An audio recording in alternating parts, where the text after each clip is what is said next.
السلام علیکم جماعت اسلام کے بچوں، امید کرتی ہوں آپ سب خیریت سے ہوں گے۔ آج ہم سبق نمبر 2 نعت، ہم لوگ نعت کے بارے میں پڑھ بھی چکے ہیں بچوں، اور اس کے ہم لوگوں نے کتاب پر خالی جگہ وغیرہ بھی کر لی ہیں۔ اب ہم اس کے الفاظ معنی اور سوالات جوابات کریں گے، ٹھیک ہے۔ سوال ہے، الفاظ کے معنی لکھیں۔ آپ لوگ اپنی کاپی پہ پہلے سبق کا نام لکھو گے، سبق نمبر 2 نعت، پھر اس کے بعد یہ سوال لکھو گے، سوال الفاظ کے معنی لکھیں۔ الفاظ ہیں اور یہ معنی، ایسے آپ درمیان میں لائن لگائیں گے، ایسے ہی لکھیں گے۔ اعلیٰ بہت بلند، غمگسار ہمدرد غم مٹانے والا بانٹنے والا، تاجدار بادشاہ تاج والا۔ پیغام زبانی یا تحریری بات جو کسی دوسرے تک پہنچائی جائے۔ حضور پاک صلی اللہ علیہ وسلم اللہ تعالیٰ کا پیغام لے کر آئے تھے نا بچوں، یہ اس کے بارے میں۔ مخلوق بندے یا انسان، ٹھیک ہے۔ آپ یہ کام اپنی کاپی پہ لکھیں گے، نیٹ اینڈ کلین۔ اس کے بعد سوال نمبر 2 سوالات کے جوابات لکھیں، ٹھیک ہے بچوں، آپ لوگ بھی ایسے ہی لکھیں گے۔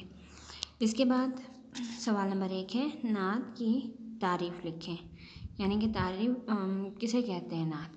جواب، جس نظم میں حضرت محمد صلی اللہ علیہ وآلہ وسلم کی تعریف بیان کی جائے اسے نعت کہتے ہیں۔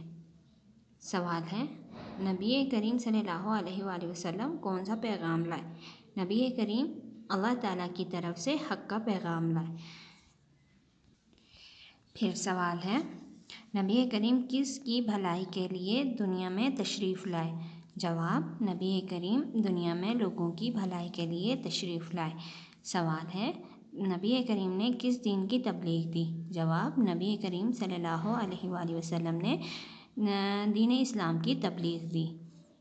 سوال ہے، زندگی اور روشنی کس کے دم سے ہے؟ جواب، زندگی اور روشنی حضرت محمد صلی اللہ علیہ وآلہ وسلم کے دم سے ہے۔ اس کے بعد ہے سوال، الفاظ کے جملے لکھیں۔ الفاظ جملے، ذات، اللہ تعالیٰ کی ذات بہت بڑی ہے۔ حق، ہمیں کسی کا حق نہیں مارنا چاہیے۔ زندگی، ہمیں اپنی زندگی حضور پاک صلی اللہ علیہ وسلم کے راستے پر چلتے ہوئے گزارنی چاہیے۔ روشنی، حضور پاک صلی اللہ علیہ وسلم کے آتے ہی ہر طرف اسلام کی روشنی پھیل گئی۔ بھلائی، حضور صلی اللہ علیہ وسلم نے ہر کسی کے ساتھ بھلائی کرنے کا حکم دیا۔ بچوں، آپ سب یہ کام اپنی کاپی پہ لکھیں گے، نیٹ اینڈ کلین، اور اس کی پکچرز بنا کر مجھے سینڈ کریں گے۔ اپنا خیال رکھیے گا، اللہ حافظ۔